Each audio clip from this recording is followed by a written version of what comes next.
Good evening, welcome to debate. నేను Shivakumar Rokkam. Kaleshwaram commission నివేదికపై Revanth సర్కార్ దూకుడుగా వెళుతోంది. ఇందుకోసమే సోమవారం మంత్రివర్గ ప్రత్యేక సమావేశం జరగనుంది. కాళేశ్వరం కమిషన్ నివేదికపై చర్చించి ఏం చేయాలన్న దానిపై నిర్ణయం తీసుకోనుంది మంత్రివర్గం. మరోవైపు కాళేశ్వరంపై బాంబు పేల్చారు PCC chief Mahesh Kumar Goud. Kaleshwaram commission కేసీఆర్ను దోషిగా తేల్చిందని చెప్పారు. నివేదిక బయటకు రాకముందే టీపీసీసీ చీఫ్ చేసిన కామెంట్లు బీఆర్ఎస్ పార్టీలో గుబులు రేపుతున్నాయి. కేసీఆర్, హరీష్ రావు టార్గెట్గా రాష్ట్ర ప్రభుత్వం కీలక చర్యలు తీసుకునే అవకాశం ఉన్నట్టు తెలుస్తోంది. ఇదే అంశానికి సంబంధించి ఇవాళ డిబేట్లో మనం చర్చించబోతున్నాం. నాతో పాటు డిబేట్లో పాల్పంచుకుంటున్నారు భారతీయ జనతా పార్టీ నాయకులు అల్జాపూర్ శ్రీనివాస్ గారు, అలాగే రిటైర్డ్ ఇరిగేషన్ ఇంజనీర్ రమణ గారు, మరి కాసేపట్లోనే కాంగ్రెస్, బీఆర్ఎస్ పార్టీలకు చెందినటువంటి ప్యానలిస్టులు కూడా మనతో పాటు జాయిన్ అవుతారు. ఇద్దరికీ నమస్కారం. ముందుగా శ్రీనివాస్ గారు, మీతోనే స్టార్ట్ చేస్తున్నా.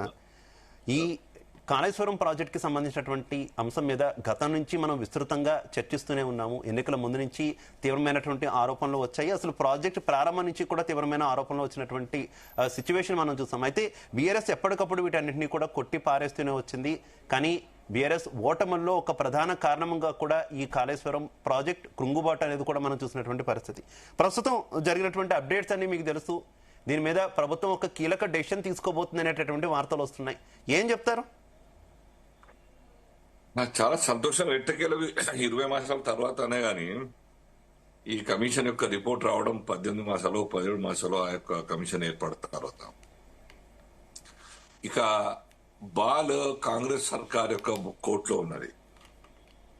కాంగ్రెస్ పార్టీ సర్కార్ ఈ యొక్క ఇంపార్టెంట్ ఇష్యూ ఏదైతే రాష్ట్రం యొక్క ఖజానా దివాలాకు కారణమైనటువంటి బీఆర్ఎస్ సర్కార్ గతంలో, అలాగే అవినీతి అక్రమాలతో మొత్తంగా కూడా ఆర్థిక వ్యవస్థను చిన్న భిన్నం చేసిన కారణంగా దాని యొక్క పర్యవసానం ఇప్పుడున్నటువంటి గవర్నమెంట్ మీద అనే ఆ యొక్క ఆర్థిక భారం, ఆర్థిక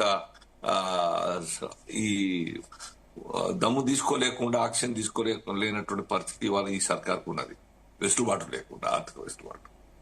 సో ఇది ఒక మంచి ఉదాహరణగా తీసుకోవాలి. ఒక మంచి కేసు డీల్ చేయాల్సిన బాధ్యత సర్కార్ మీద ఉన్నది. ఒక మామూలు శివ గారు, ఒక మామూలు ఇంజనీరు నెలకు 1,50,000 1,20,000 శాలరీ డ్రా చేసిన వ్యక్తి 200 కోట్లు 300 కోట్లు ఎట్లా కూర్చోగలుగుతారు? వీళ్ళందరూ కూడా ఇది హరిహర్ కావచ్చు, హరిరామ్ కావచ్చు, లేకుంటే శ్రీధర్ కావచ్చు, ఇంకెవరైనా కావచ్చు. ఈ ఇద్దరిని పడితేనే అంత ఆస్తి. మరి ఈ లెక్క ప్రకారం అనేక మంది దీంట్లో ప్లేయర్స్ ఉన్నారు, అధికారులు ఉన్నారు, రాజకీయ నాయకులు ఉన్నారు, ప్రజాప్రతినిధులు ఉన్నారు. ఈ రకంగా ఆ యొక్క కమిషన్ డీప్ గా మరి 600 పైగా వ్యక్తుల్ని విచారించినట్టుగా చెప్తా ఉన్నారు. 700 పేజీల రిపోర్ట్, 700 పేజీల రిపోర్ట్ సబ్మిట్ చేయడం జరిగింది. ఈ కేసు డిఫరెంట్ గా నిగ్గుదేర్చాల్సిన బాధ్యత సర్కార్ది. అధికారులు ప్రాసిక్యూట్ కాబడాలి, వాళ్ళ ఆస్తులు జప్తు చేయాల్సిన అవసరం ఉన్నది, రికవరీ చేయాల్సిన అవసరం ఉన్నది. అలాగే ప్రజాప్రతినిధులు ఎవరైతే ఆ యొక్క అధికారుల మీద చలాయించినారో, మాట వర్బల్ ఆర్డర్స్ కావచ్చు, లేకుంటే రిటర్న్ ఆర్డర్స్ కావచ్చు, ఏమైనా కావచ్చు కాక ఈ యొక్క ప్రజాప్రతినిధుల మీద కూడా ఈ సర్కార్ యాక్షన్ తీసుకోవాల్సిన బాధ్యత వాళ్ళ నెత్తి మీద ఉన్నది. ఆల్రెడీ కాంగ్రెస్ వైఎస్ గారు ఉన్నప్పుడు 10-11 కోట్ల రూపాయలు ఖర్చు చేసినటువంటి యొక్క ఫస్ట్ ప్రాజెక్ట్ ప్రపోజల్స్ ని మార్చి ఈ సర్కార్ దేనికోసం చేసింది అన్నది మనకు చాలా అర్థమవుతా ఉన్నది. ఇట్ వాజ్ ఓన్లీ 39,000 కోట్ల రూపాయలు ఈ యొక్క ప్రాజెక్ట్ యొక్క ఫస్ట్ ఎస్టిమేషన్. అయితే శ్రీనివాస్ గారు, ఒక పక్క కమిషన్ నివేదిక సమర్పించింది, యాక్షన్ తీసుకుంటామంటున్నారు. అసలు కమిషన్ ఇచ్చినటువంటి నివేదికలో ఏముందో తెలియదు. ప్రభుత్వం ఒక కమిటీ ఏర్పాటు చేసింది, మొత్తం ఆ నివేదిక అంతా కూడా విశ్లేషించి కొన్ని పాయింట్స్ కేబినెట్ ముందు తీసుకురావడానికి కూడా ప్రయత్నాలు చేస్తున్నారు. ఇదంతా ప్రాసెస్ ఈ రకంగా జరుగుతుంటే, మరోపక్క పిసిసి చీఫ్ ఏకంగా మొత్తం అంటే ఈ కమిషన్ డైరెక్ట్ గా అప్పటి ముఖ్యమంత్రి బీఆర్ఎస్ పార్టీ అధినేత కేసీఆర్ ని దోషిగా తేల్చిందంటూ ఒక పెద్ద బాంబు పేల్చినటువంటి సిచ్యువేషన్ కదా. అంటే రిపోర్ట్ ఆల్రెడీ మీరు చూసి అలా చెప్తున్నారు అనుకోవాలా, స్టిల్ రాజకీయ ఆరోపణలు చేస్తున్నారు అనుకోవాలా? నిజంగా ఈ కేసీఆర్ వరకు అసలు ఈ కేసు వెళుతుందా అనే కొన్ని డౌట్స్ కూడా ఉన్నాయి కదా, మీకేమనిపిస్తుంది?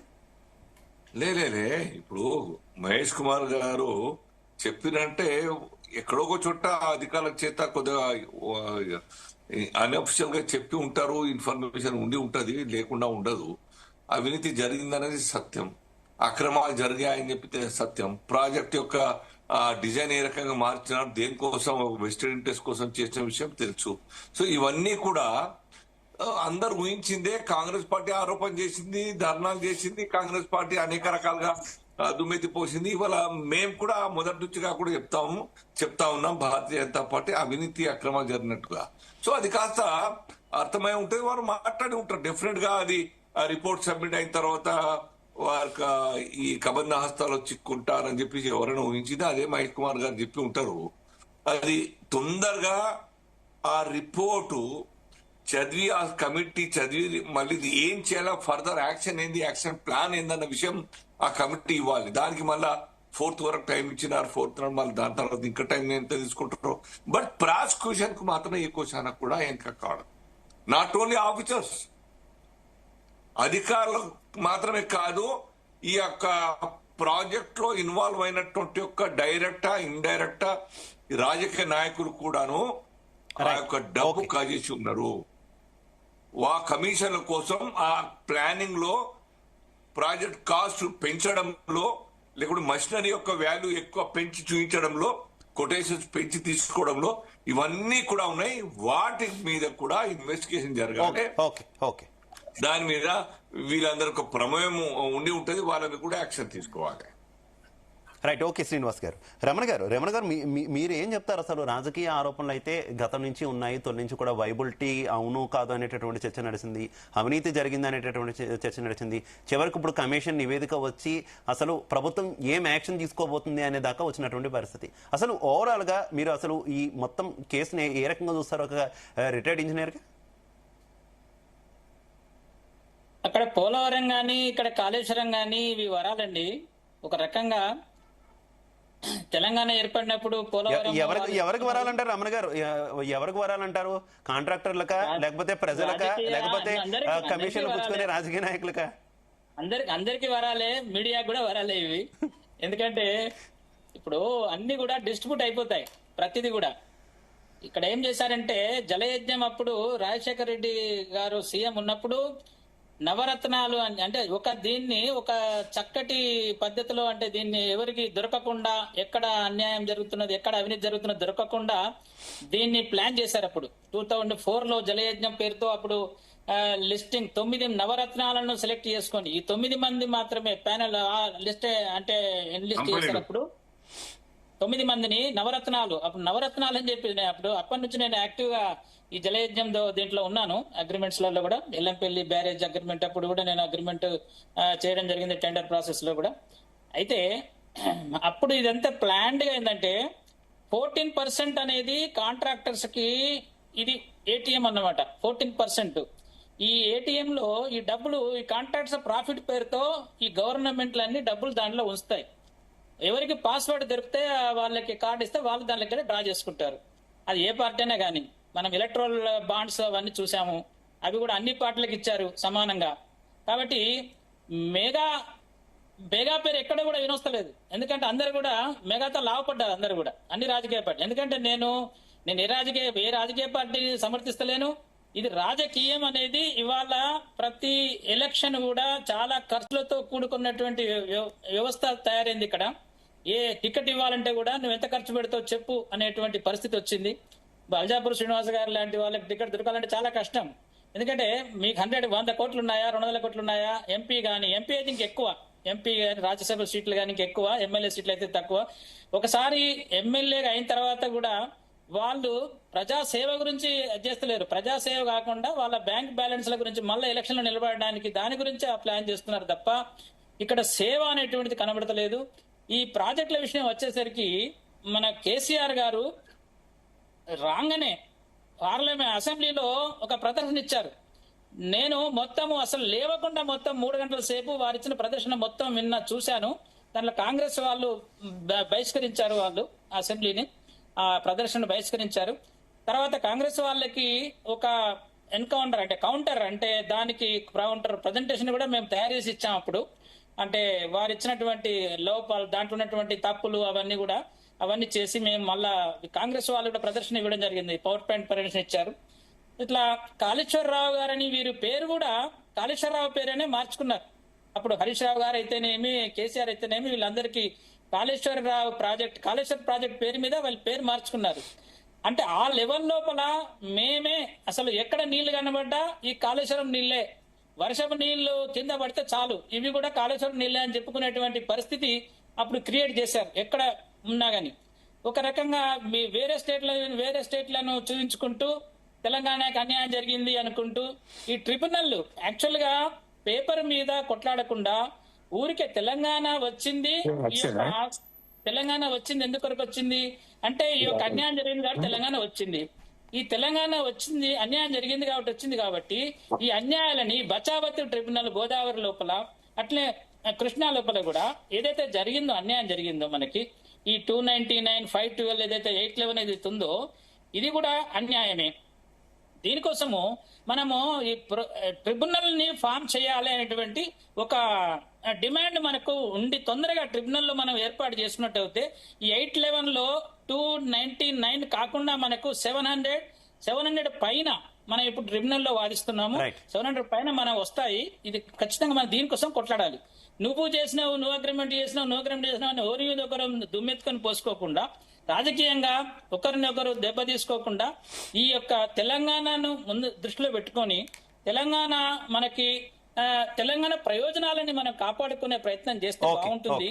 ఈ రకంగా నేనేంటంటే ఒక ఇంజనీర్ గా ఏంటంటే గోదావరిలో గాని మన కృష్ణాలో గాని ఇద్దరు సీఎంలు మంచిగా ఒకసారి కూర్చుండి, ఇంతకు ముందు అన్ని అట్లే జరిగినాయి. గోదావరిలో కూడా ఇద్దరు సీఎంలు కూర్చున్నారు.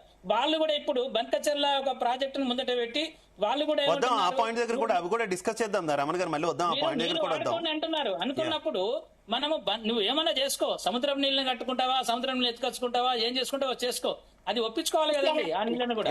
రైట్ ఓకే మనతో పాటు కాంగ్రెస్ పార్టీ నుంచి గజ్జల కాంత గారు జాయిన్ అయ్యారు. అలాగే బీఆర్ఎస్ పార్టీ నుంచి దిలీప్ రెడ్డి గారు జాయిన్ అయ్యారు. ఇద్దరికి కూడా నమస్కారం. ముందుగా దిలీప్ రెడ్డి గారు ఆడియో క్లియర్ గా ఉందా మీకు? క్లియర్ గా ఉందండి. నమస్కారం. దిలీప్ రెడ్డి గారు, కాళేశ్వరం ప్రాజెక్ట్ కు సంబంధించి నివేదిక ఆల్రెడీ ప్రభుత్వానికి చేరింది. సోమవారం కేబినెట్ భేటీ కూడా జరగబోతుంది. ఒక కీలకమైనటువంటి డెసిషన్ తీసుకునే అవకాశం ఉందనేటువంటి వార్తలు అయితే బయటకు వస్తున్నటువంటి పరిస్థితి. కానీ ఏం డెసిషన్ తీసుకుంటారనేది తెలియదు. ఈలోగా పిసిసి చీఫ్ అయితే మాత్రం ఒక బాంబు పేల్చారు. కాళేశ్వరం కమిషన్ కేసీఆర్ ను దోషిగా తేల్చిందంటూ కూడా ఆయన స్పష్టం చేసినటువంటి పరిస్థితి. ఏం చెప్తారు ఆయన కామెంట్ కి సంబంధించి? ఒకటంటే ముఖ్యంగా ఈ రోజు ఇండిపెండెంట్ గా పనిచేయాల్సిన కమిషన్ రిపోర్టు ముందుగానే ఈ పార్టీ అధ్యక్షునికి ఏ విధంగా తెలిసింది అంటే వీరే వండి వార్చి ఆ రిపోర్ట్ ఏమైనా వారికి ఇచ్చిరా అని చెప్పేసి ఈ రోజు ప్రజలందరికీ అనుమానం కలిగే ప్రసక్తి. ఈ రోజు రిపోర్ట్ అనేది ఒక సీల్డ్ కవర్ లో ఇస్తారండి. సీల్డ్ కవర్ లో ఇచ్చినటువంటి రిపోర్ట్ లో ఏ అంశం ఉందని చెప్పేసి ఈ రోజు పిసిసి అధ్యక్షుడిగా ఉన్నటువంటి మహేష్ కుమార్ గౌడ్ గారికి ఏ విధంగా వచ్చిందని చెప్పేసి ఈ రోజు ముందుగా కాంగ్రెస్ పార్టీ సమాధానం చెప్పాలి. ఎందుకంటే ఇన్నాళ్ళు కష్టపడి ఇంత నివేదిక తయారు చేసినటువంటి రిపోర్టు వారికి ముందే తెలిసింది అంటే, వారు చెప్పినట్టుగానే ఒకవేళ రిపోర్టు వచ్చిందంటే వారు వండి వార్చి ఇచ్చిన రిపోర్టుగానే ఖచ్చితంగా పరిగణించాల్సి వస్తుంది. అది కాకుండా ఇంకేదైనా వస్తే అప్పుడు మాట్లాడదాం. ఇంకొకటి, ఇంతకుముందుకు ఇదే కమిషన్ మీద దీనికి సంబంధించిన దాని మీదనే ఒక రిటైర్డ్ మన చీఫ్ జస్టిస్ గారిని మనం పెట్టుకుంటే వారు కూడా రిపోర్టు కానీ ముందుగానే చెప్పడం వల్ల వారిని కూడా ఆ రోజు తప్పించడం జరిగింది. ఇది మనందరికి గుర్తున్నటువంటి అంశం. ఈ రోజు దాన్ని కూడా ఆ విధంగానే చూస్తాం. ఇంకా ఈ కాళేశ్వరం అనేది ఒక చిన్న 2 పియర్స్ కుంగిపోతే వాటిని రిపేర్ చేయకుండా ఎట్లా కూలిపోవాలని చెప్పేసి ఎంత చూసినా గానీ ఈ రోజు వీరు చేసినటువంటి ఆరోపణలు కూలిపోయినాయి. ఆరోపణలు నిరాధారం అని చెప్పి రుజువైంది. కానీ ఈ రోజు కాళేశ్వరం చాలా పకడ్బందీగా పటిష్టంగా ఉన్న విషయం మనం చూస్తా ఉన్నాం.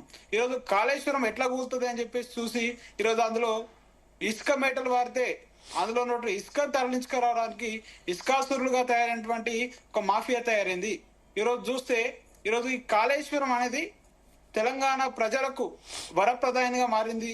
ఈరోజు కేసీఆర్ కట్టినటువంటి ఒక అద్భుతం అని చెప్పేసి ఇప్పటి కాళేశ్వరం ఫలాలు అందుతున్నటువంటి మనం మంత్రులు వచ్చేసి మొన్న సిద్దిపేట జిల్లాలో కొండా సురేఖ గారు స్వయంగా కానీ అద్భుతానికి పొగలు ఎందుకు వచ్చాయని క్వశ్చన్ చేస్తున్నారు కదా.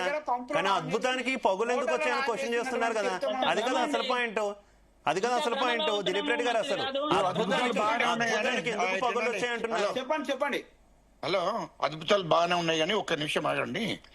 అద్భుతాలు దానికే ఉంటది కానీ అద్భుతాలు ఉంటాయి, బాగానే బ్రహ్మాండంగా ఉంటాయి. కాళేశ్వరం రాకముందు అందరు ఆకలితున్నారు, తెలంగాణ రైతులంతా రోడ్డు మీద కూడా అడక తిన్నారు. కానీ ఇప్పుడు ఇవే కామెంట్స్ ఆహా, ఒక్క నిమిషం, ఒక్క నిమిషం ప్లీజ్. ఒక్క నిమిషం దిలీప్ రెడ్డి గారు, దిలీప్ రెడ్డి గారు తెలంగాణ ఉద్యమకారునిగా, తెలంగాణ చైర్మన్ గానే బాబు, నేను తెలంగాణ ఉద్యమకారునిగా మాట్లాడుతున్నా. హలో హలో హలో, నేను ఒక తెలంగాణ ఉద్యమకారునిగా, తెలంగాణ చైర్మన్ గా మాట్లాడుతున్నా.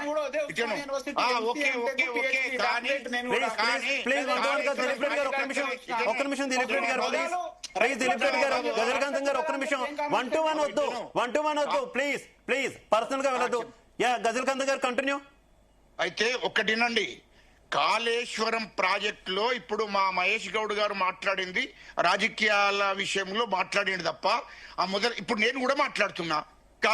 కేసీఆర్ ను జైలుకు పంపిస్తారు ఖచ్చితంగా. కాళేశ్వరం ప్రాజెక్టులో అవినీతి జరిగింది, 35,000 కోట్లది 1,50,000 కోట్లకు పెంచిండు.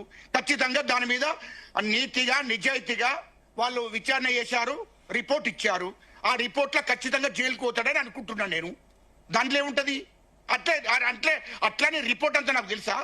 రిపోర్టు దాని ప్రభుత్వానికి తెలుస్తుంది, అక్కడ ఉన్నటువంటి అధికారులకు తెలుస్తుంది, దాని మీద చట్టపరమైన చర్య తీసుకుంటారు అంతే తప్ప మహేష్ గౌడ్ గారికి తెలిసింది, మహేష్ గౌడ్ గారికి ముందే ఎట్లా తెలిసింది?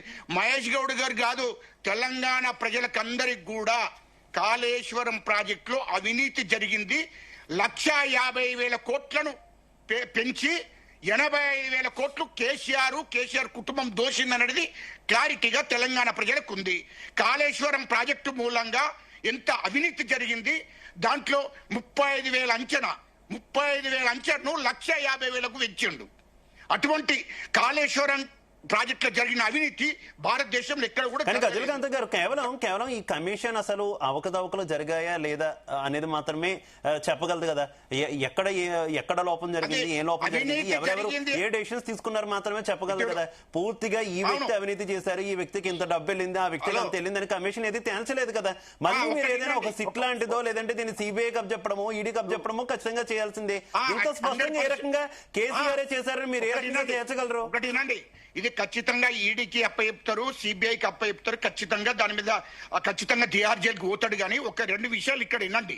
ఎందుకు అనంటే కాళేశ్వరం ప్రాజెక్టు మీద మొదటి నుండి ఇది మాట్లాడుతున్నది, ఇప్పుడు కొత్తగా మాట్లాడేదేం కాదు.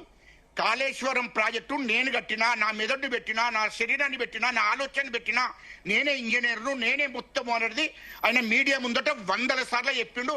అధికారులను కూడా ఇలా చూడండి, 4 అవినీతి అధికారులు, దాంట్లో ఒక్కొక్కరికి 1,000 కోట్లు, 2,000 కోట్లు, 3,000 కోట్లు. చిన్న ఉద్యోగి నీటిపారుదల శాఖలో దాంట్లో ఆ డిపార్ట్మెంట్ చేసిన వాళ్ళు మీకు తెలుసు. 4 అధికారులు ఇప్పటికే అరెస్ట్ అయినారు. అలాగే గజలకాంతం గారు, రాజకీయ నాయకులు ఏదైనా క్రెడిట్ వస్తే తమకు తీసుకోవాలనుకుంటారు, స్టేట్మెంట్లు ఇస్తారు. ఇప్పుడు చంద్రబాబు నాయుడు గారు అస్తమానం హైదరాబాద్ నేనే కట్టారంటే హైదరాబాద్ లో ఏ అక్రమం జరిగినా ఆయన తీసుకెళ్లి అరెస్ట్ చేస్తామంటే కుదరదు కదా. ఒకటేనండి, ఆయన చేసి అన్నాడు కదా, కాళేశ్వరం ప్రాజెక్టు నేనే, దాని కాల కర్మ కర్త నేనే, మొత్తం నేనే చేసిన దాన్ని. బరాబర్ కేసీఆర్ గారే చేసారు. కేసీఆర్ గారు క్రెడిట్, కేసీఆర్ గారు ముఖ్యమంత్రి ఉన్నప్పుడు కేసీఆర్ గారు క్రెడిట్ కాదు ఇటేనో అవినీతి. అది 35,000 కోట్ల అంచనా 1,50,000 కోట్లకు పెంచాడు అవినీతి. ఒక్క నిమిషం దిలీప్ రెడ్డి గారు, ఒక్క నిమిషం దిలీప్ రెడ్డి గారు, నేను మళ్ళీ మీకు అవకాశం ఇస్తాను. దిలీప్ రెడ్డి గారు ఒక్క నిమిషం ప్లీజ్, 1/1 వద్దాం. దిలీప్ రెడ్డి గారు, గజలకాంత్ గారు ఒక్క నిమిషం, ఇరిగేషన్ మంత్రి కదా, ఒక్క నిమిషం. పార్లమెంట్ సాక్షిగా వచ్చిన సమాధానం కుమార్ రెడ్డి గారికి ప్లీజ్ 1-to-1 అవుతుంది. మళ్ళీ దిలీప్ రెడ్డి గారు, గజలకాంతం గారు మీరు ఇద్దరు మాట్లాడుకోవడానికి కాదు. ప్లీజ్ దిలీప్ రెడ్డి గారు ఒక్క నిమిషం ఆగాలి. యా శ్రీనివాస్ గారు మీరు కూడా గతం నుంచి కూడా తీవ్రమైనటువంటి ఆరోపణలు కాళేశ్వరం మీద చేస్తున్నారు. ప్రధానమంత్రి ఎన్నికల సమయంలో వచ్చినప్పుడు ఏటీఎం లా వాడుకున్నారు కేసీఆర్ కుటుంబం అంటూ కూడా తీవ్రమైన ఆరోపణలు చేసినటువంటి పరిస్థితి. కానీ ఒక్క నిమిషం ప్లీజ్ గజలకాంతం గారు ప్లీజ్ మధ్యలో ఇంటరప్షన్ వద్దు. శ్రీనివాస్ గారిని అడుగుతున్నా క్వశ్చన్ నేను. శ్రీనివాస్ గారు, కానీ ఈ కమిషన్ విచారణ జరిపినప్పుడు మీ పార్టీ ఎంపీ ఈటెల రాజేందర్ అప్పటి కేబినెట్ మంత్రి విచారణకు హాజరై ఆయన బయటకు వచ్చి మాట్లాడినటువంటి మాటలు మాత్రం మీ పార్టీ చేస్తున్నటువంటి ఆరోపణలకి తీవ్ర వ్యతిరేకంగా ఉన్నాయి కదా. ఇదే రకంగా చూస్తారు, ఏం చెప్తారు దాని మీద?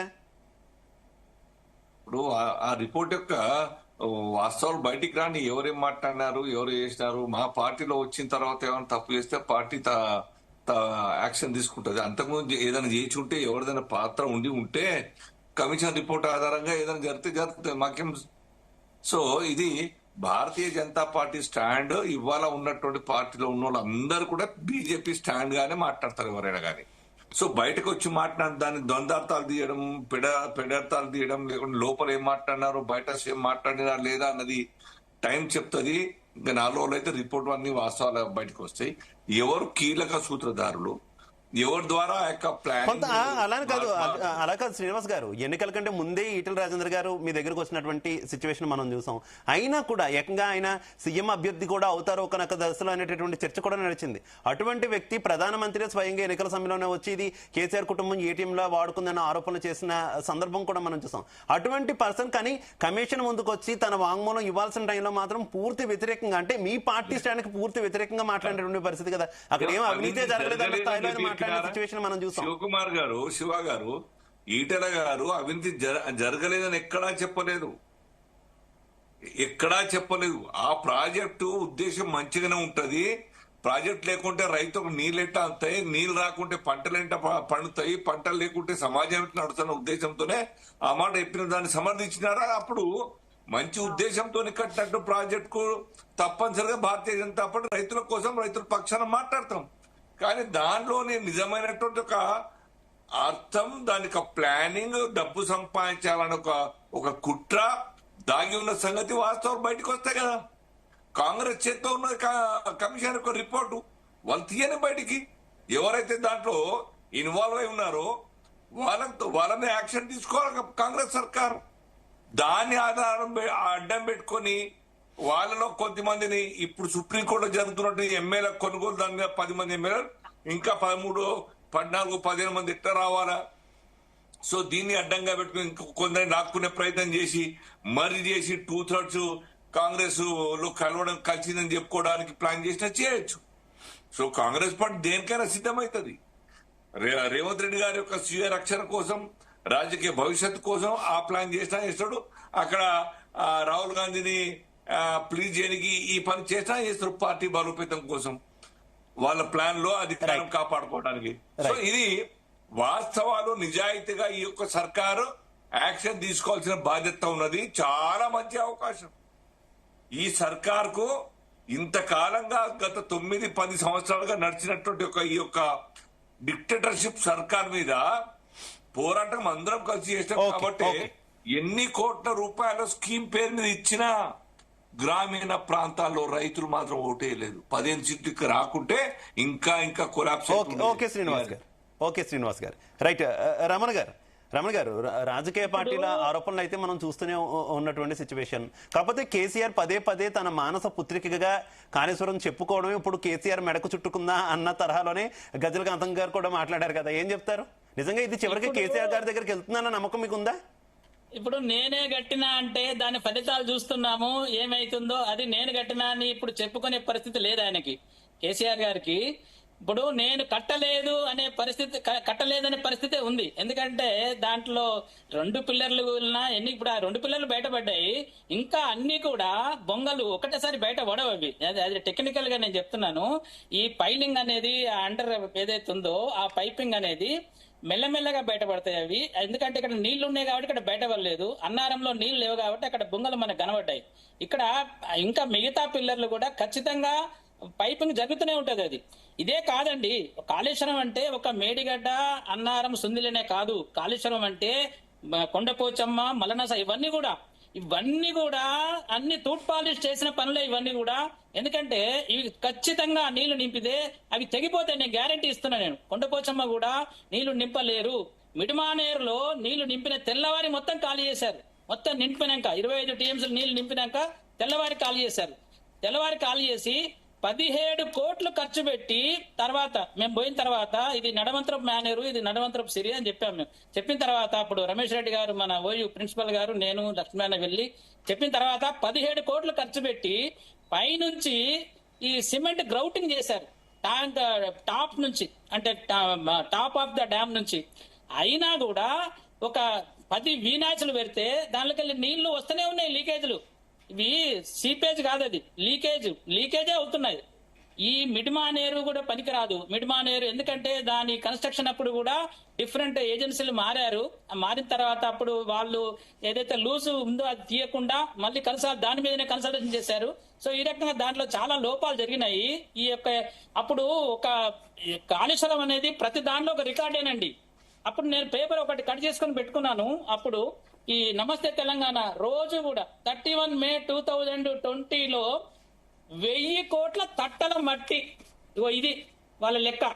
మేము ఇన్ని కోట్ల తట్టల మట్టి పోసినాము అంటే ప్రతి ప్రాజెక్ట్ లో అన్ని చెప్పుకుంటూ వచ్చారు. 1,00,000 కోట్ల కాంక్రీట్ పని చేసాము, వరల్డ్ రికార్డ్ అని చెప్పారు. సో ఈ వరల్డ్ రికార్డ్ ఇవన్నీ కరెక్టే. డైలీ ఎన్ని టీఎంసీలు, రోజు 2 టీఎంసీలు ఎన్ని రోజులు కొట్టావు? ఆ ప్రశ్నకి సమాధానము ఎవరు చెప్పలేరు. ఇప్పుడు ఆ ఇంజనీర్లు కూడా వాళ్ళు ఎన్ని పంపులు ఎన్ని గంటలు పనిచేశాయి, ఎన్ని గంటలు అంటే దానికి ఇప్పుడు ఏం సమాధానం చెప్తున్నారు వీళ్ళు? మాకు అవసరం పడలేదు కాబట్టి మేము పంపులను వాడలేదు. పంపులు అయితే ఉన్నాయి. ఇప్పుడు మేడిగడ్డ నీళ్లు మాకు అవసరం పడలేదు, మాకు ఎల్లంపల్లి నీళ్లే అవసరం. అది కరెక్ట్, వాస్తవం. మేము అదే చెప్తున్నాం. ఎల్లంపల్లి నీళ్లను కాళేశ్వరంలో కలిపారు, 25 టీఎంసీల నీళ్లను. అక్కడి నుంచి నీళ్ళు అవసరం లేదు. ఎల్లంపల్లి నీళ్ళనే మనము కొట్టుకోవచ్చు. అవే కొట్టి ఇవి కాళేశ్వరం నీళ్ళని చెప్తున్నాయి. ఎందుకంటే ఎల్లంపల్లి నీళ్ళని కాళేశ్వరంలో కలిపారు కాబట్టి. ఏ రకంగా చూసినా ఇప్పుడు కేసీఆర్ గారికి 2 వడకత్తలో పోకర్ లాగుంది. ఇప్పుడు ఏంటంటే నేనే కట్టినా అనే పరిస్థితి ఇప్పుడు లేదు. ఇప్పుడు రాక చెప్పుకుంటూ వచ్చిండు. ఇప్పుడు నేను కట్టినా అంటే అది ఎట్లాగో ఆయనకు ఉచ్చు బిగిస్తుంది కాబట్టి ఇప్పుడు నేను కట్టినా అంటేనేమో దాని ఫలితాలను కూడా ఇప్పుడు ప్రజలు చూస్తున్నారు కాబట్టి ఆ రకంగా ఉంటది. కాబట్టి కానీ ఎక్కడ బీఆర్ఎస్ మాత్రం ఎక్కడ కూడా దాని నుంచి తప్పించుకునే ప్రయత్నం ఏం చేయట్లేదు కదా. అవును మేము కట్టాము, అది మంచి ప్రాజెక్టే, కావాలని బూచిగా చూపిస్తున్నారు. ఇప్పటికీ కూడా పటిష్టమైనటువంటి ప్రాజెక్టే. ఇంకా కేటీఆర్ గారు అయితే కాంగ్రెస్ అధికారంలోకి రావడానికి, లేదంటే రేవంత్ రెడ్డి గారు అధికారంలోకి రావడానికి బాంబులు పెట్టి పేల్చారనేటటువంటి అనుమానాలు కూడా వ్యక్తం చేశారు కదా. వస్తా గజల్కాంతం గారు ప్లీజ్, వస్తా గజల్కాంతం గారు ప్లీజ్ ఒక్క నిమిషం చెప్పండి కానీ కంటిన్యూ రమణ గారు. ఇవన్నీ కట్టుకథలండి. బాంబులు పెట్టాడు, ఇవన్నీ బాంబులు పెడతారండి, బాంబులు పెట్టారు అన్ని కథ. ఇప్పుడు ఎలక్షన్ ముందట అసలు యాక్చువల్ గా కిషన్ రెడ్డి గారు లెటర్ రాయడం, ఎన్డీఎస్కి లెటర్ రాయడమే చాలా పెద్ద తప్పు. దీని మీద సెంట్రల్ గవర్నమెంట్ ఖచ్చితంగా ఒక ఎంక్వైరీ చేసి అప్పుడే ఫిక్స్ చేస్తే బాగుంటుండే. ఎలక్షన్ లో సిబిసిఐడిని రానియకుండా ఇక్కడ సీఎంల పర్మిషన్ లేకుండా రావద్దని ఒకటి ఉండే. అప్పుడు ఆ సీఎంలు అప్పుడు సిబిఎస్ఈడి ఎంటర్ అయినట్టయితే అప్పుడు ఇదంతా బయట పడుతుండే, మొత్తం ఈ యొక్క స్కామ్ మొత్తం బయట పడుతుండే. పెద్ద స్కామ్ దీంట్లో నేను చెప్పేది ఏంటంటే, నాకు తెలిసిన నా దృష్టిలో ఉన్న స్కామ్ ఏంటంటే ఏటీఎం అని చెప్పి ఎట్లా అంటున్నామంటే, ఈ 14% కాంట్రాక్టర్ కి 14 కాస్త ఇప్పుడు 13.615 అయింది. కాంట్రాక్టర్ అకౌంట్ లో ఈ డబ్బులు జమ చేసి కాంట్రాక్టర్ దగ్గర నుంచి ఏ పార్టీ అయితేనేమి ఎలక్ట్రల్ బాండ్స్ రూపం లోపల మెగా నుంచి డబ్బులు తీసుకోవడం, ఇది ఏటీఎం అంటే ఈ రకంగా దీన్ని ఏటీఎం లాగా అన్ని పార్టీలు వాడుకున్నాయి. దీనికి కారణము కేసీఆరే. ఎందుకంటే జాతీయ ప్రాజెక్ట్ ఇవ్వకున్నా నేను నాకు డబ్బులు అవసరం లేదు, 55,000 కోట్లు ఖర్చు పెట్టారు. టీఎస్సీ అప్రూవల్ అయ్యేంత వరకు 55 పార్లమెంట్ లో కూడా చెప్పడం జరిగింది. ఇది 55,000 కోట్లు జాతీయ ప్రాజెక్ట్ అప్పుడు అడుగుతున్నారు వాళ్ళు. అంటే మిగతా 80,000 కోట్లలో మిగతా 25,000 కోట్ల కోసము రమణ గారు ఓకే రైట్. గజల్కాంతం గారు రమణ గారు ఒక పాయింట్ క్లియర్ గా చెప్తున్నారు. అందరూ కలిసి మెగాకు మొత్తం లబ్ధి చేకూరేలా చేశారు. ఇప్పుడున్న ప్రభుత్వం కూడా ఈ ఎంక్వైరీ విషయంలో కావచ్చు, ఆరోపణల విషయంలో కావచ్చు, ఆ కాంట్రాక్ట్ తీసుకున్న సంస్థను మాత్రం ఎవరు ఏమనట్లేదు. ఎందుకంటే అందరూ లబ్ధి పొందారు ఎలక్టోరల్ బాండ్ల రూపంలో అనేది ఆయన స్పష్టంగా చెప్తున్నటువంటి పరిస్థితి. యాక్సెప్ట్ చేస్తారా? ఒకటేనండి,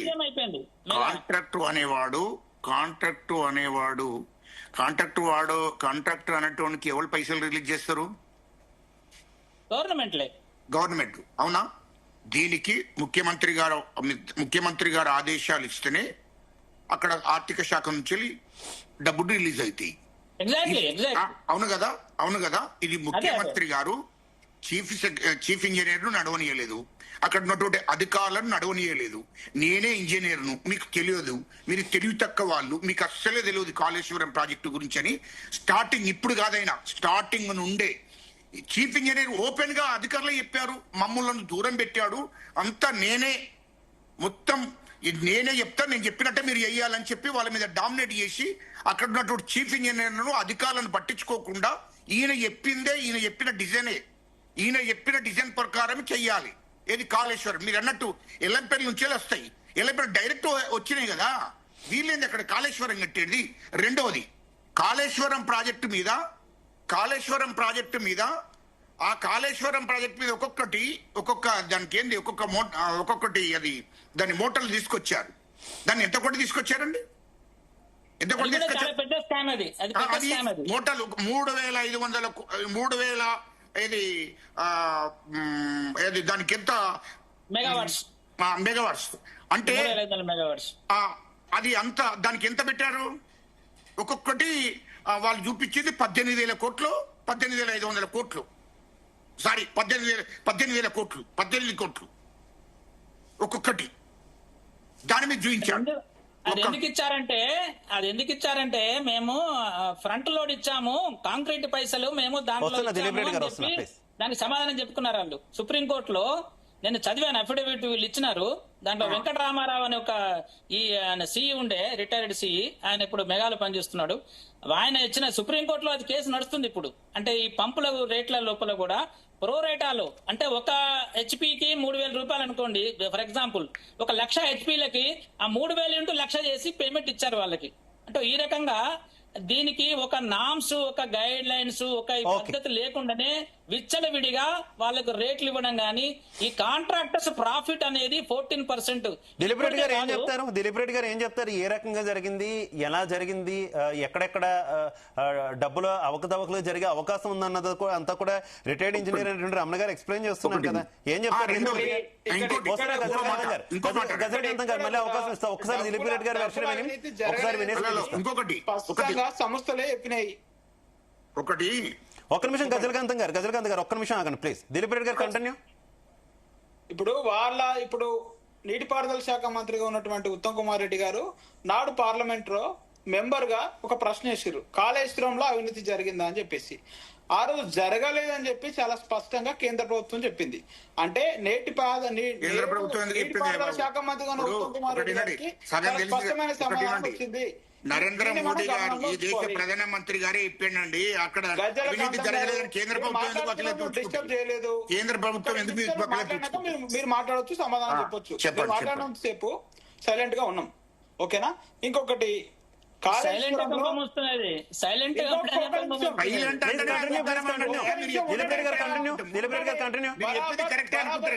చెప్తున్నట్టుగా ఒకటి చెప్తున్నాం. కేసీఆర్ గారు కాళేశ్వరం కట్టిర్రు. కాళేశ్వరం ప్రాజెక్ట్ అనేది తెలంగాణ ప్రజలకు వరప్రదాయని ఖచ్చితంగా ఈ రోజు కూడా కేసీఆర్ గారు కట్టిరని ఒప్పుకుంటారు. మాట్లాడుతూ కేసీఆర్ గారు కట్టిరని చెప్పే పరిస్థితి లేదు అని అంటున్నారు.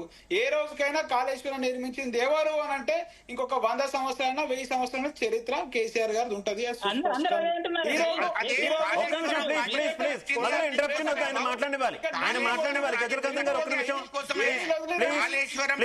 గజరకాంతం గారు ఒక్క నిమిషం ప్లీజ్. ఆయన కంప్లీట్ చేయనివ్వండి ప్లీజ్. ఇప్పుడు దాకా ఆయన వెయిట్ చేయించాను కదా గజరకాంతం గారు ప్లీజ్.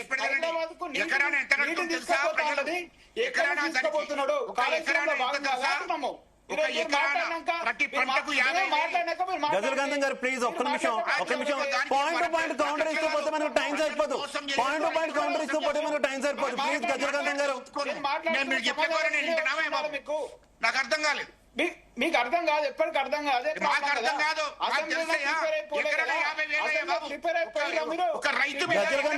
గజరకాంతం గారు ప్లీజ్, ఇట్లయితే ఎవరికేం అర్థం కాదు, ఇలా అయితే ఎవరికేం అర్థం కాదు. ప్లీజ్ ఒక్క నిమిషం. ఆయన కంప్లీట్ అయిన తర్వాత వెంటనే నేను మీకు అవకాశం ఇస్తాను. గజరకాంతం గారు ఒక్క నిమిషం. చేసిరు కదా, సమాధానాలు వినండి. విన్న తర్వాత మీరు మీ సమయం వచ్చినప్పుడు మాట్లాడండి, ఓకేనా? కంటిన్యూ దిలీప్ రెడ్డి గారు. ఉత్తమ్ కుమార్ రెడ్డి గారికి చాలా స్పష్టమైన సమాధానం మిగిలింది. ఈ రోజు రిపోర్ట్ అనేది వచ్చింది. ఆ రిపోర్ట్ ఏమొస్తుంది అని చెప్పేసి మనం తినబోయే ముందు రుచేందుకు అందరం చూస్తాము. ఈ రోజు మా దగ్గర ఉన్నటువంటి ఆధారాలు మేము సమర్పించడం, అప్పటి నుంచి ఇప్పటి వరకు ఏమున్నాయో అన్ని చేసిర్రు. ఇప్పటికీ కాళేశ్వరం ఎప్పుడు కూలుతుందా అని చెప్పేసి చాలా ఎదురు చూసిర్రు. కానీ కాళేశ్వరం అనేది ఇంటాక్ట్ గా ఉంది, ఎక్కడ కూడా అది కూలలేదు. స్పష్టంగా ఎక్కడ డిస్టర్బ్ జరగలేదు. తగలకండి మాట్లాడేటప్పుడు. మీరు కొంచెం వినే ఒప్పుకుంటే మంచిగా ఉంటది. వింటున్నా వినడ్ అయిపోయినాక మీరు మీ సమయం వచ్చినప్పుడు సమాధానం చెప్పండి. ఈరోజు రంగనాయక సాగర్ నుంచి సూటి ప్రశ్న. కొండా సురేఖ గారు మంత్రి గారు సిద్దిపేట జిల్లా మంత్రిగా ఉండి నీళ్లు వదిలేరు, మల్లన్న సాగర్ నుంచి వదిలేరు. ఆ రెండు కాళేశ్వరంలో భాగమా కాదా? కాళేశ్వరంలో భాగం. అంటే కాళేశ్వరం అంటే ఒక మేడిగడ్డ ఒకటే కాదు కదా, అన్నారం సుందేలు ఒకటే కాదు కదా. కాళేశ్వరం ఇంత ముందుకు మీరు మాట్లాడినట్టు ఈ రంగనాయక సాగర్ గాని, ఈ మల్లన్న సాగర్ గాని, గంధమల్ల గాని సీఎం గారు ప్రారంభించారు కదా గంధమల్ల అధికారంలోకి వచ్చిన తర్వాత. ప్రతిదీ కూడా కాళేశ్వరంలో భాగం అని చెప్పేసి గుర్తుపెట్టుకోవాలి. ఇంకొకటి 1,00,000 కోట్ల పెట్టుబడి అక్కడ ఏంది? 1,00,000 కోట్ల అవినీతి ఎట్లా జరుగుతుందండి? 92,000 కోట్లు మాత్రమే చాలా స్పష్టంగా చెప్పడం జరిగింది. మీరు అసెంబ్లీలో ఇచ్చిన రిపోర్ట్ ఇది. 3వ టీఎంసీ కలిపి కూడా 3 టీఎంసీలకు కలిపి అయిన పనులకు 1,12,000 కోట్లు, 1,30,000, 1,40,000 అని చెప్పేసి మీరు ఏ విధంగా ఆరోపణలు చేస్తారండి? పెట్టుబడి కంటే అవినీతి జరిగే ఆస్కారం ఉంటుందా? జరగలేదని మీరు స్పష్టంగా చెప్పిర్రు. పార్లమెంట్ సాక్షిగా చెప్పిన దానికన్నా పెద్ద హౌస్ ఏమన్నా ఉంటుందా అండి? ఇంకా ఒకటి మీరు మాట్లాడండి, మీరు కొద్దిగా వినండి. మీరు మాట్లాడండి, విన్నాం కదా.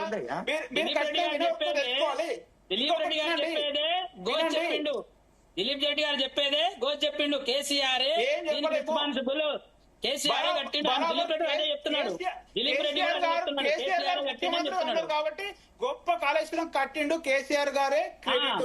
ఎందుకంటే కేసీఆర్ గారు కాకపోతే కాంగ్రెస్ కనీసం అనుమతులు సాధించలేదు.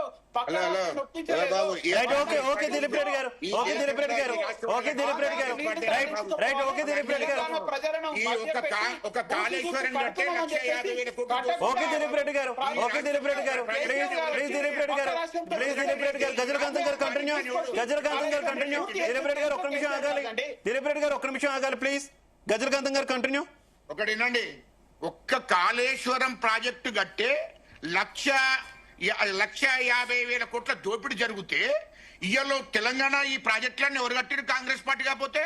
ఈ దేశంలో ప్రాజెక్టులన్నీ ఎవరు కట్టిరు? కాంగ్రెస్ పార్టీ కాకపోతే. అవునే బాబు, ఎస్ఆర్ఎస్పీ ఎవరు తెచ్చిండే? ఎస్ఆర్ఎస్పీ ఎవరు తెచ్చిండ్రు? చెప్పండి. ఎస్ఆర్ఎస్పీ ఎవరు తెచ్చిండ్రు? కాకుండా ఏ ప్రాజెక్టు కట్టింది? మొత్తం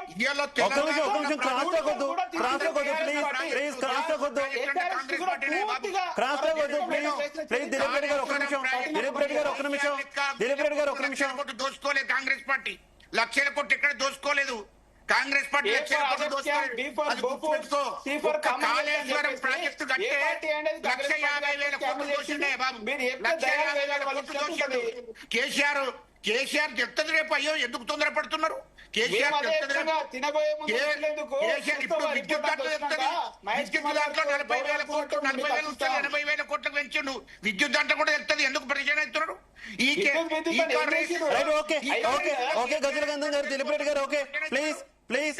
అవుతున్నారు?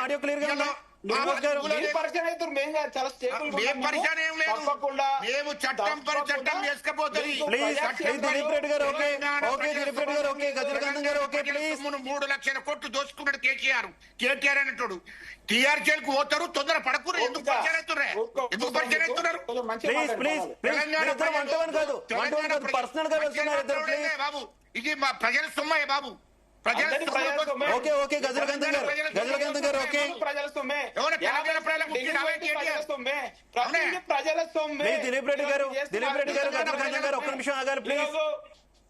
చెప్పండి. రైట్ శ్రీనివాస్ గారు, తెలంగాణ ప్రజల సొమ్ము దోచుకున్నాడే బాబు. గజలగంధం గారు ప్లీజ్ మధ్యలో ఇంటరప్షన్ అవుతుంది. ఇలా గజలగంధం గారు నిధులు పక్క రాష్ట్ర రమణ గారు నీళ్ళు అనేటివి బనకచెర్ల ద్వారా ప్లీజ్ నేను రిక్వెస్ట్ చేస్తున్నా. దిలీప్ రెడ్డి గారు, గజలగంధం గారు, ఎట్లా మీరు ఇద్దరు మాట్లాడుకుంటే డిబేట్ అనవసరం. మీరు ఇద్దరే మాట్లాడుకుంటా అంటే డిబేట్ అనవసరం. మీరు ఇద్దరు ఫోన్ లో మాట్లాడుకోవచ్చు. మీరు ఇద్దరు ఫోన్ లో మాట్లాడుకోవచ్చు. ప్లీజ్ డిబేట్ అనవసరం. ఎలా అయితే గజలగంధం గారు ఇది కరెక్ట్ కాదు. గజలగంధం గారు ఇది కరెక్ట్ కాదు. గజలగంధం గారు ఇది కరెక్ట్ కాదు. గజలగంధం గారు ఇది కరెక్ట్ కాదు. రాష్ట్ర ముఖ్యమంత్రి ఇంట్లో నుండి పరిపాలన చేస్తున్నాడు. ఫామ్ హౌస్లలో వండుకోని. దిలీప్ రెడ్డి గారు, గజలగంధం గారు ఇది కరెక్ట్ కాదు. దిలీప్ రెడ్డి గారు, గజలగంధం గారు ఇది కరెక్ట్ కాదు. ఓ పక్క నేను మోడరేటర్ నేను చెప్తున్నా చెప్తారు, మీరు వినిపించుకోకపోతే ఎలాగా? శివ ఇది కరెక్ట్ కాదు, ఇది కరెక్ట్ కాదు. మీరు ఇద్దరు మాట్లాడుకోవాలంటే పర్సనల్ గా ఫోన్ లో మాట్లాడుకోండి. కాసేపు ఒక్క పబ్లిక్ నిమిషం చూస్తున్నారు. ఆగండి. ఇందాక నుంచి నేను మొత్తం ఉంటున్నా, నేను చెప్తున్నా ఆగమని. రాజకీయం ఆపండి, కాసేపు రాజకీయం ఆపండి. రాజకీయము తెలంగాణ దృష్టిలో పెట్టుకొని, దేశం దృష్టిలో పెట్టుకొని మాట్లాడండి. రాజకీయాలు ఓర్నోరు దుమ్మెత్తుకుపోసడం ఇవన్నీ అవసరం లేదు. ఇక్కడ దిలీప్ రెడ్డి గారు కూడా అదే చెప్తున్నారు, ఘోష్ కూడా అదే చెప్పిండు. దీనికంతా కర్త కర్మ క్రియ కేసీఆర్ అనే విషయమే. వారి నోట్లే కూడా అదే వస్తుంది. ప్రతి ఒక్కరు చిన్న పిల్లని అడిగితే కూడా కాళేశ్వరరావే అంటారు, కేసీఆర్ ను కూడా కాళేశ్వరరావే అంటారు. ఇప్పుడు హరీష్ రావు అన్నాడు కావచ్చు గవర్నర్ గాని. ఇక ఒక విషయం వస్తే సెంట్రల్ గవర్నమెంట్ గాని ఎవరైనా గాని అంటే మెచ్చుకుంటారు. వాళ్ళు ప్రాజెక్టులు కడితే ఎవరు వద్దన్నారు, మెచ్చుకుంటారు. కాబట్టి వాళ్ళు ఏదో పార్లమెంట్ లో అంటే ఏదో వచ్చి చూసి వాళ్ళు సిడబ్ల్యూసి వాళ్ళు వీళ్ళు చెప్పినంత మాత్రాన ఇప్పుడు నువ్వు నీ కళ్ళల్లో మనుగు కోసుకుంటావు అంటే తెలంగాణ గవర్నమెంట్ వాళ్ళు ఏం చేస్తారు, సెంట్రల్ గవర్నమెంట్ ఏం చేస్తుంది? ఇది మొత్తము సెంట్రల్ గవర్నమెంట్ జస్ట్ పర్మిషన్లు ఇస్తుంది అంతే. నీకు నీళ్లు ఉన్నాయి, నీళ్లు లేవు, ఇవన్నీ కూడా సిడబ్ల్యూసిని ఒప్పించుకొని అక్కడ నీళ్లు లేవు ఇక్కడ నీళ్లు ఉన్నాయని ఇదంతా కూడా తప్పటడుగులు వేసింది తెలంగాణ. చిన్న పసిపాప అంటే అప్పుడే పుట్టిన తెలంగాణ 2014 లో 10 ఏళ్ల వరకు పిల్ల చేష్టలే చేసింది. ఈ కాళేశ్వరం ప్రాజెక్టు విషయంలో మొత్తం బయటపడ్డది. దాని ఫలితాలు మనం చూస్తూనే ఉన్నాము. 18 లక్షలు కాదు కదా, 18 ఎకరాలకు కూడా నీళ్లు ఇవ్వలేదు. నేను ఖచ్చితంగా చెప్తాను, ఈ రంగనాయక్ సాగర్ లో గానీ ఇంకెక్కడైనా గానీ పవర్ అంటే ఒక ప్రదర్శన జరిగింది, నీళ్ల ప్రదర్శన. అంటే డ్రై రన్లు వెట్ రన్లు ఇవి జరిగినాయి తప్ప ఎక్కడ కూడా ఫీల్డ్ ఛానల్ ఇంతవరకు తవ్వలేదు. చెరువులు నింపారు, గ్రౌండ్ వాటర్ పెంచారు, ఇవి జరిగినాయి. కాళేశ్వరం ఇంత పెద్ద లక్షలు ఖర్చు పెట్టి గ్రౌండ్ వాటర్ నింపడానికి దానికి అవసరం లేదు.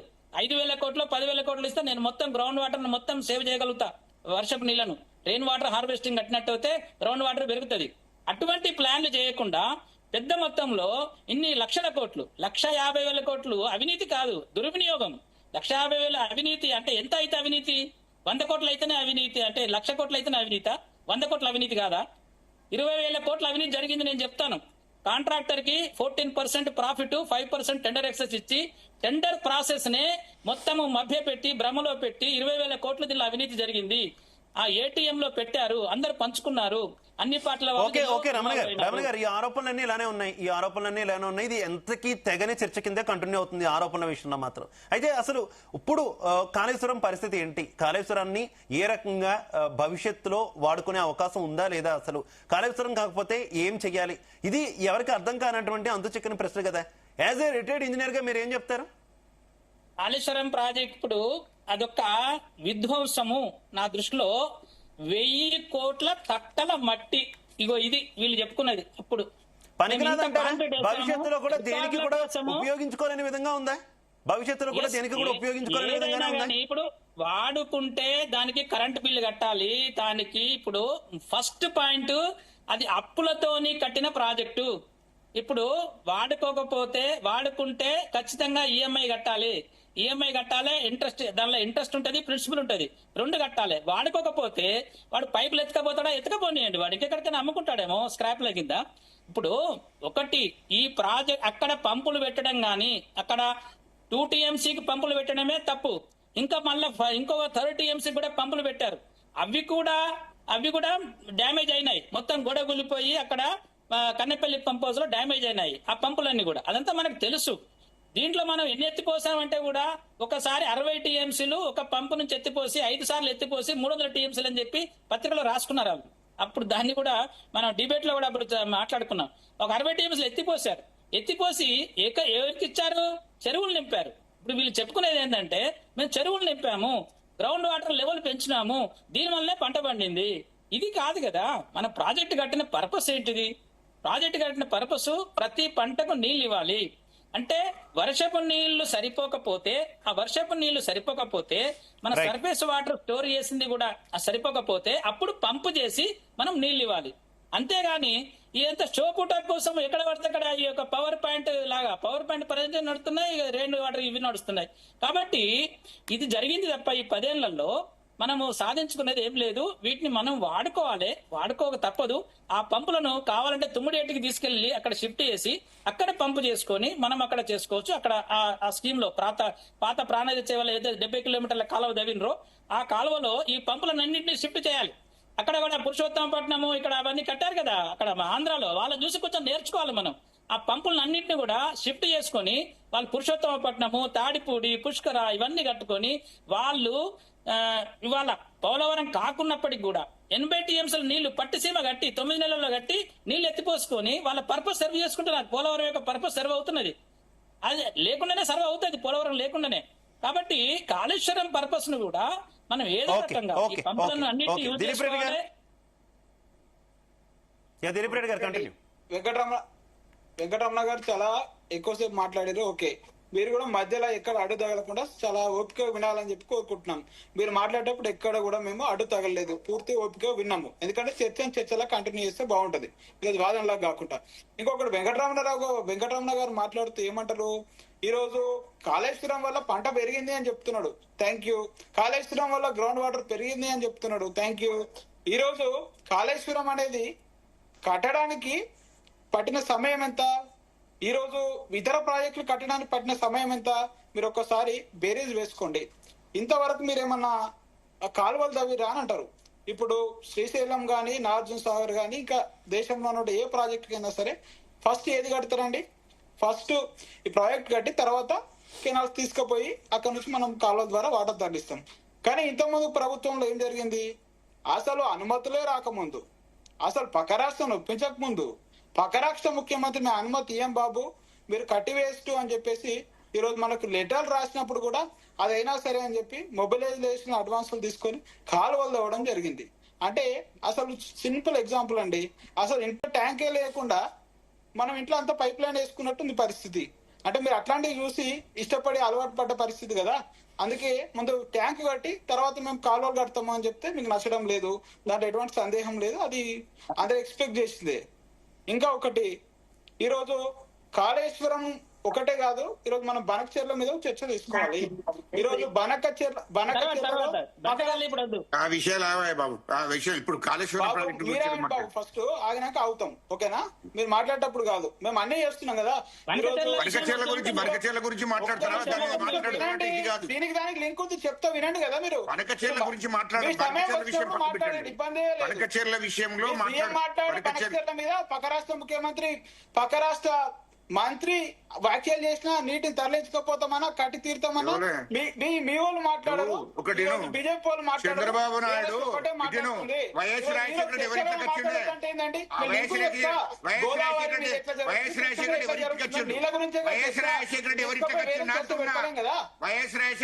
వచ్చిండు? YS Jaganmohan Reddy, sorry YS Jaganmohan Reddy ఎవరింటికి వచ్చిండు?